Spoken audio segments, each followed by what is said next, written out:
in the 30s. I was growing up in the 30s as a little boy, which was the height of the Depression. I didn't know it was depression, but I should have realized something because enough people, often enough, you know, people looking for a job used to walk into the store and say, "You have a job for me?" And my mother or my father would say, "I haven't got a job, but I can give you a meal."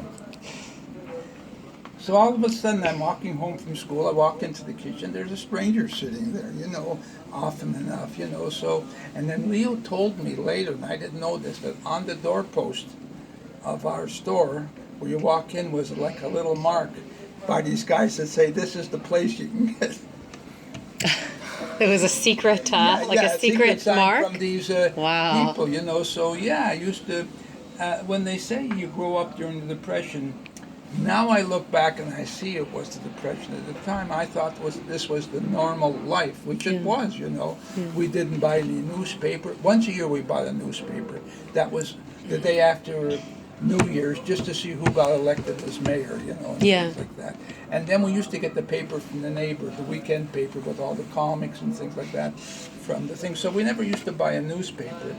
And my mother used to, once a week, there used to be a Welsh guy who came in, and this Welsh guy used to go down to the garment section, all these Jewish, garment makers, and pick up remnants, and things like that. Maybe he paid for, didn't pay much, and he'd come up every Friday to our store and open up his big package. And my mother would say, "I'll take this piece and that piece and this piece," whatever it was.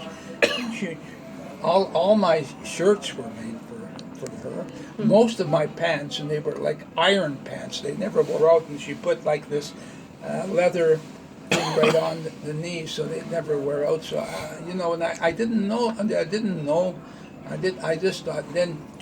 After Shabbos, she used to go to the grocery store, and since this was the weekend, and they were maybe starting to throw things out because you can't keep produce too long. Yeah.